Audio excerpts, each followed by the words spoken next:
మన ఆంధ్రప్రదేశ్‌లోని అత్యంత తీవ్రమైన విషాదం నెలకొంది. ఈ విషాదంలోనే ఒక కుటుంబమే చనిపోయిందన్నమాట. ఆ కుటుంబం చనిపోయిందా? లేకపోతే వాళ్ళే చనిపోయారా? అనే విధానం ఏదైతే క్లారిటీ లేదు ఇప్పటికి కూడా. పోలీసులు కూడాను తలలు పట్టుకుంటా ఉన్నారు. ఈళ్ళు ఏ విధంగా చనిపోయారు? వాళ్ళకి వాళ్ళే చనిపోయారా? లేకపోతే ఏదైనా ప్రమాదంలో చనిపోయారని చెప్పేసి పోలీసులు చాలా డీప్‌గా ఎంక్వైరీ చేస్తా ఉన్నారు. అసలు ఇదంతా ఎక్కడ జరిగింది? ఇది ఏ విధంగా చనిపోయారనే విషయాలు ప్రతీది కూడా మీకు pin to pin, point to point చెప్తాను. మీకు ఒక క్లారిటీ వచ్చేస్తుందన్నమాట. ఎందుకంటే నేటి సొసైటీలోని ఇటువంటి మరణాలు బాగా ఎక్కువైపోయాయి. ఎక్కడ చూసినా గాని ఇటువంటి సిట్యుయేషన్‌లో మనం బాగా చూస్తా ఉన్నాం. అటు తెలంగాణ అనే గాని, ఇటు ఆంధ్రప్రదేశ్ అనే గాని బాగా పెరిగిపోయాయన్నమాట. సో, దాని గురించి ఈరోజు మాట్లాడదాం. మీకు ఒక క్లారిటీ వచ్చేస్తుందన్నమాట. మీకు ప్రతి విషయం కూడా pin to pin, point to point చెప్తాను. మీకు అర్థమైపోద్దన్నమాట. అసలేం జరిగిందంటే, ఒక కుటుంబం చక్కగా జీవనం సాగిస్తా ఉంది. ఆ కుటుంబం ఒక వ్యాపారం కూడా పెట్టుకుందన్నమాట. అదే ఆప్టికల్ షాప్ పెట్టుకుందన్నమాట. ఆప్టికల్ షాప్ చక్కగా నడిపిస్తా ఉంది. అటువంటి క్రమంలోని వాళ్ళకి ఇద్దరు పిల్లలు కూడా ఉన్నారు. ఇద్దరు పిల్లల్లో పెద్ద కూతురైతే చక్కగా ఎంబీఏ కూడా చదువుతోందన్నమాట. అంటే పెద్ద పెద్ద చదువులు కూడా చదువుతున్నారు. మరి ఏమి కష్టం వచ్చిందో, మరి లేకపోతే అది అన్‌ఎక్స్‌పెక్టెడ్‌గా ప్రమాదం జరిగిందో తెలీదు గానీ, ఏదైతే మనకి పశ్చిమ గోదావరి జిల్లా చేబ్రోలు మీకు తెలిసే ఉంటది. పశ్చిమ గోదావరి జిల్లాలోని చేబ్రోలు అనమాట. అంటే తాడేపల్లిగూడెం నుంచి ఏలూరు, అదేవిధంగా విజయవాడ ఎళ్ళే రైల్వే రూట్ ఏదైతే ఉందో, ఆ రైల్వే రూట్‌లోని వీళ్ళ నలుగురిని కూడాను రైలు గుద్దడం వల్ల చనిపోయారన్నమాట.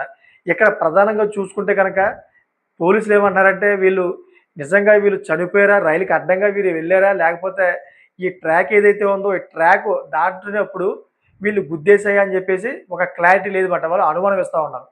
సో, ఇక్కడ ఒకసారి మనం మాట్లాడుకుంటే వాళ్ళ యొక్క బ్యాక్‌గ్రౌండ్ గురించి పూర్తిగా తెలుసుకుందాం. ఎందుకంటే ఆళ్ళ బ్యాక్‌గ్రౌండ్ గురించి పూర్తిగా నేను ఎంక్వైరీ చేశాను. కొన్ని విషయాలన్నీ కూడా నాకు తెలిసాయి. అయేంటంటే వాళ్ళు గత కొంత రోజుల నుంచి అయితే కొంచెం ఆర్థిక ఇబ్బందులుగా అయితే బాగా ఇబ్బంది పడతా ఉన్నారంట. ఎందుకంటే వాళ్ళు ఈ ఆర్టికల్స్ ఏదైతే ఉందో ఆ షాప్‌లో కొంచెం వ్యాపారంగాను కొద్దిగా నష్టం రావడం. అదేవిధంగా రోజువారీ పని ఏదైతే ఉందో ఆ రోజువారీ పనిలో ఇన్‌కమ్ జనరేట్ అవ్వకపోవడం. ఒక పక్కనేమో పిల్లలకి చదువులు, ఫీజులు ఇయన్నీ కూడా కట్టడం. ఒక పక్కనేమో అక్కడే ఇంట్లో ఉన్నారనమాట. అద్దింట్లో ఉన్నారంట. అద్దింట్లోకి వాళ్ళ అద్దె గట్టా చెల్లించాలంట.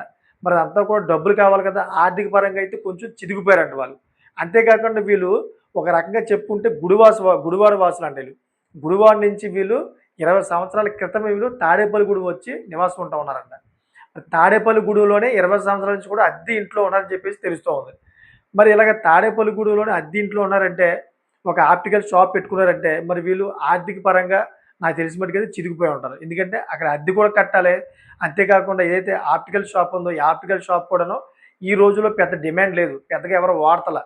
దానివల్ల ఆప్టికల్ షాపు కూడాను పెద్దగా లాభాలు లేకపోవడంతోటి వాళ్ళకి నాకు తెలిసిన మట్టుకైతే ఆర్థికంగానే కొంచెం ఎఫెక్ట్ పడి ఉంటది. సో, ఎప్పుడైతే వీళ్ళు చనిపోయారో, చనిపోయే రోజు ముందు 2 స్కూటీలతో అయితే వాళ్ళు ఏదైతే తాడేపల్లిగూడెం బస్ స్టాండ్ ఉందో, తాడేపల్లిగూడెం బస్ స్టాండ్ దగ్గర ఆళ్ళు పార్కింగ్ చేసి ఆ స్లిప్ కూడా వాళ్ళ దగ్గర దొరికాయంట. అక్కడి నుంచి వాళ్ళు చేబ్రోలు ఎళ్ళే ఏదైతే ట్రైన్ ఉందో, ఆ ట్రైన్ ఎక్కి చేబ్రోలు దగ్గర దిగారట వాళ్ళు. చూడండి ఒకసారి ప్రీ ప్లాన్‌గా అయితే వెళ్లారన్నమాట వాళ్ళు. వాళ్ళు ఏదైతే చనిపోయారో ఆళ్ళ బాడీల దగ్గర కూడాను ఈ స్లిప్ ఉంది కదా! ఏదైతే స్కూటీలు గట్టా పార్కింగ్ చేసి ఆ స్లిప్ కూడా దొరికింది పోలీసులకి. ఈ పోలీసులు ఆ స్లిప్ కూడా చూసారన్నమాట. అంటే ప్రధానంగా ఈళ్ళు ఎక్కడి నుంచి వచ్చారని చెప్పేసి ఎంక్వైరీ చేస్తారు కదా! దాంట్లో ఆ స్లిప్ దొరికిందన్నమాట. అంటే మనం ఒక రకంగా ఊహించుకుంటే గనక వీళ్ళు 100% చనిపోవడానికే ఎళ్లారన్నమాట. వీళ్ళు చనిపోయే ప్లేస్ ఎక్కడ ఎంచుకున్నారంటే ఏదైతే చేబ్రోలు ఉందో తాడేపల్లిగూడెం తర్వాత ఏలూరు ఎళ్ళే రూట్‌లో మాట. చేబ్రోలు అని చెప్పేసి ఒక ఊరుంది. ఆ ఊరు మించి మన రైల్వే లైన్ కూడా ఎళ్ళిందన్నమాట. National highway. సో, అక్కడికెళ్ళి వీళ్ళు ఆత్మహత్య చేసుకున్న ఉండొచ్చని చెప్పేసి అందరూ కూడా అనుమానిస్తా ఉన్నారు. అంతేకాకుండా పోలీసులు కూడా అనుమానిస్తా ఉన్నారన్నమాట. సో, ఈ వీడియో చేయడానికి ప్రధానమైన ఒక కారణం ఉంది. ఏంటంటే రీసెంట్‌లీగాను ఇటువంటి ఘోరాలు పెరిగిపోయాయి. ఎక్కడ చూసుకున్నా గాని మన ఆంధ్రప్రదేశే కాదు, తెలంగాణే కాదు, మిగతా రాష్ట్రాల్లో కూడాను కుటుంబంతో సహా ఆత్మహత్యలు చేసుకుంటున్నారన్నమాట. చాలా దారుణమైన పరిస్థితిలోని. రీసెంట్‌లీగా మనం చూసుకుంటే తిరుపతిలోని ఒక ఫ్యామిలీ మొత్తం చనిపోయింది. ఎందుకు చనిపోయిందంటే, తన కొడుకు ఎవరైతే ఉన్నారో తన కొడుకు ఉద్యోగం పోయిందని, తన కొడుకు అమాయకుడని చెప్పి పాపం వాళ్ళ ముగ్గురు కూడా పాపం చనిపోయారన్నమాట. ఇక్కడ ఆలోచించవలసిన విషయం ఏంటంటే, ఎవరైతే ఈ ముగ్గురు చనిపోయారో తల్లిదండ్రులు ఎవరైతే ఉన్నారో తల్లిదండ్రులు ఇద్దరు కూడాను టీచర్స్. మంచిగా పెన్షన్ వస్తుంది. మంచి డబ్బులు కూడా ఉన్నాయి. అయినా గాని మానసికంగా కృంగిపోయారన్నమాట. అంటే కొడుక్కి ఉద్యోగం లేదు, కొడుక్కి ఉద్యోగం రాలేదు. అది ఎలా బతుకుతాడు? మేము చనిపోయిన తర్వాత మేము ముసలోళ్ళయిపోయాం. బాగా మేము ముసలోళ్ళయిపోయాం. వీక్ అయిపోయాం మేము. అనే ఒక ఆందోళనలోని బతుకుతూ ఉన్నారన్నమాట. అటువంటి ఆందోళనలోనే తన కొడుకుని కూడా చంపేసారు. అదేవిధంగా వీళ్ళు కూడా చనిపోయారు. అంతేకాకుండా రీసెంట్‌లీగా ఇంకో సంఘటన కూడా జరిగింది. హైదరాబాద్‌లో జరిగింది. హైదరాబాద్‌లోని ఒక ఫ్యామిలీ రెస్టారెంట్ నడిపిస్తాం అనమాట. బయటికి చూడడానికి చక్కగా ఎంత బావుందంటే అంత బావుంది. నిజంగా వాళ్ళ ఫోటోలు నేను చూసాను. వాళ్ళ వస్త్రాధారణ ఎలా ఉందంటే చాలా డబ్బులున్నవాళ్ళు. వెల్లంటి షెట్టిల్లు ఫ్యామిలీ ఎలా ఉంటదో అలా కనిపించిందన్నమాట నాకు నిజంగాను. వాళ్ళు చనిపోయిన తర్వాత వాళ్ళ గురించి కొన్ని విషయాలు బయటపడిన తర్వాత నేను కూడా షాక్ గురయ్యానన్నమాట. యాక్చువల్లీ వాళ్ళు ఏదైతే రెస్టారెంట్ ఉందో ఈ రెస్టారెంట్ నడిపిస్తూ ఉన్నారు కదా! ఈ రెస్టారెంట్ మీద విపరీతమైన అప్పులు చేశారంట. బాగా అప్పులు పెరిగిపోయాయంట. ఎందుకంటే ఈ రెస్టారెంట్ ఏదైతే ఉందో ఇది బాగా నష్టం వాటిల్లమాట. ఇలా నష్టం వాటిల్లడం వల్ల బయట నుంచి తెలిసిన వాళ్ళ దగ్గర, తెలియని వాళ్ళ దగ్గర అందరి దగ్గర నుంచి కూడా డబ్బులు తీసుకొచ్చాడు. అప్పుల పాలైపోయాడు. ఎప్పుడైతే అప్పుల పాలైపోయాడో అప్పుల వాళ్ళు అందరూ కూడా అడుగుతుండడం ఇయన్నీ కూడా బాగా విపరీతమైన డిప్రెషన్‌లోకెళ్ళిపోయి మొత్తం ముగ్గురు కూడా చనిపోయారు పాపం. వాళ్ళు కూడా ఒకడే కొడుకు, ముగ్గురు చనిపోయారు పాపం నిజంగాను. చూడడానికి ఎంత బావుందంటే ఫ్యామిలీ అంత బాగుంది. సో, చూడండి ఈ విధంగా అయితే చాలామంది డిసిషన్ తీసుకుంటా ఉన్నారు. ఇదే కాకుండా రీసెంట్‌లీగా ఇంకో వ్యక్తి కూడా చనిపోయాడు. ఆ వ్యక్తి ఆటో డ్రైవర్ ఎవరో రీసెంట్‌లీగా చదివాను నేను. ఇలాగా ప్రతిసారి కూడాను ఎవరో ఒకరి కుటుంబం ఈ విధంగా అయితే బలైపోతా ఉంది.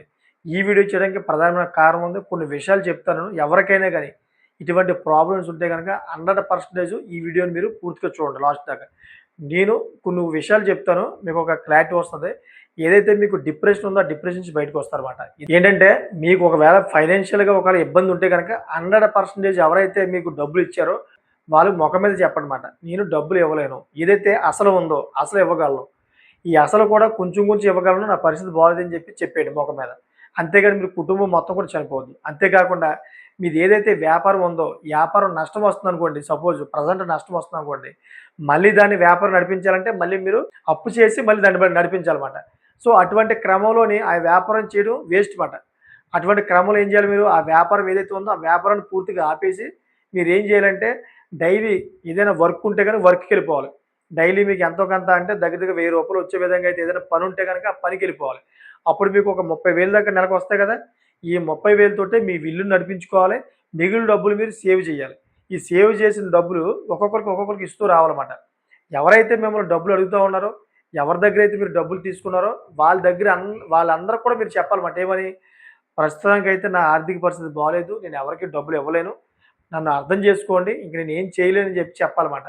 నేను డబ్బులు ఇస్తాను ప్రతి ఒక్కరికి కూడాను. విడతల వారీగా ఇస్తాను. అయి వడ్డీ అయితే నేను చెల్లించలేను. అసలు ఇస్తా అని చెప్పేసి వాళ్ళకి చాలా క్లారిటీగా చెప్తే వాళ్ళు మీ మాట అంటారు. ఎందుకంటే పోతే పోయింది, వడ్డీ పోతే పోయింది, అసలు వస్తుంది అని చెప్పేసి ఒక ఫీలింగ్‌లో ఉంటారు. అలా కాకుండా మీరు డీప్‌గా డిప్రెషన్‌లోకెళ్ళిపోయి వాళ్ళందరూ కూడా మమ్మల్ని ఒత్తిడి చేస్తా ఉన్నారు. అందరూ అడుగుతూ ఉన్నారు డబ్బులు. మేము మొఖం ఎత్తుకోలేకపోతున్నాం. పరువు పోయిందని చెప్పేసి మీలో మీరే కృంగిపోతే మాత్రం ఇటువంటి పరిస్థితులే ఏర్పడతాయి. అందుకనే ప్రధానంగా చెబుతా ఉన్నాను. ఇటువంటి డిసిషన్ తీసుకోవద్దు. ఎవరైనా ఇటువంటి వాళ్ళు ఉంటే గనక 100% నేను చెప్పే విషయాలన్నీ కూడా మీరు ఫాలో అవ్వండి.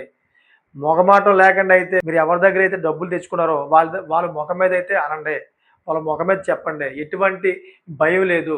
నేను ఇవ్వలేను అని చెప్పేసి మొఖం మీద చెప్పడంతోటి ఎంతో కొంత వాళ్ళు డౌన్ అవుతారన్నమాట. అంటే అసలు పోయినా కానీ కొసరు వస్తదిలే అని చెప్పేసి అనే ఫీలింగ్‌లో ఉంటారన్నమాట వాళ్ళు. అసలు ఇస్తారు కాబట్టి అని చెప్పే ఫీలింగ్‌లో ఉంటారు కాబట్టి వాళ్ళు కూడా కూల్ అవుతారు. మీరు చెప్పాలి. చెప్పే విధానం బావుండాలన్నమాట. ఆ విధంగా చెప్తే గనక మీరు సేవ్ అవుతారు. లేకపోతే గనక ఇదే కుటుంబాలు మొత్తం కూడా ఎగిరిపోతా ఉన్నాయి. చాలా బాధాకరమైన విషయం నిజంగా. నిజంగా నేను ఇటువంటి సిట్యుయేషన్ చదువుతున్నప్పుడు నాకు చాలా బాధ అనిపిస్తుందన్నమాట. అంటే వీళ్ళేసుకునే ప్లానింగ్‌లు ఇలా ఉన్నాయి. చాలామందేంటంటే పరువుగా బతుకుతా ఉంటారు. పరువు పోయిందని చెప్పేసి ఎక్కువ ఫీల్ అవుతూ ఉంటారు. ఇటువంటి సిట్యుయేషన్‌లో కూడా చాలామంది బయట మొఖం చూపించుకోలేక ఇటువంటి డిసిషన్ తీసుకుంటారన్నమాట. అటువంటి డిసిషన్ తీసుకోవద్దు దయచేసి. నేను చెప్పిన ఈ పాయింట్లు ఏవైతే ఉన్నాయో, ఈ కీలక పాయింట్లన్నీ కూడా మీరు ఫాలో అప్ అవ్వండి. ఇలా ఫాలో అప్ అవ్వడం వల్ల మీరు ఏదైతే ఈ డిప్రెషన్ ఉందో, ఈ డిప్రెషన్ నుంచి బయటపడే అవకాశం ఉంటదన్నమాట. సో, మీకేమనిపిస్తుంది? ఇటువంటి ఈ కుటుంబంలో ఈ విధంగా ఆత్మహత్య చేసుకొని చనిపోతా ఉన్నాయి కదా! ఇటువంటి వ్యక్తులు బయటపడాలంటే ఎటువంటి పనులు చేయాలి? వాళ్ళ యొక్క ప్లానింగ్‌లు ఏ విధంగా మార్చుకోవాలి? అనే దాని మీద మీకేమైనా అవగాహన ఉంటే గనక కామెంట్ చేయండి. ఎందుకు కామెంట్ చేయమన్నానంటే చాలామంది వచ్చి వీడియో చూస్తారు. చాలామంది ఆర్థిక పరిస్థితులు కూడా బాగోవు. వాళ్ళందరూ కూడా వచ్చి ఎంతో కొంత నేర్చుకుంటారన్నమాట. అది చదివిన తర్వాత కొత్త కొత్త ఐడియాలు వస్తాయి వాళ్ళకి. ఒకవేళ ఇటువంటి డిసిషన్ తీసుకునే ఆలోచనలు ఉంటే గనక వాళ్ళు తీసుకోవడం మానేస్తారన్నమాట. వాళ్ళని మనం కాపాడే వాళ్ళం అవుతాం. అందుకనే అటువంటి కామెంట్ చేయమని చెప్తాను. సో, చూసారు కదా! ఇటువంటి లేటెస్ట్ ఇన్ఫర్మేషన్ ఎప్పటికప్పుడు మీ ముందుకు తీసుకొస్తా ఉంటాను. నా ఛానెల్ సబ్స్క్రైబ్ చేసుకోండి. Thanks for watching friends.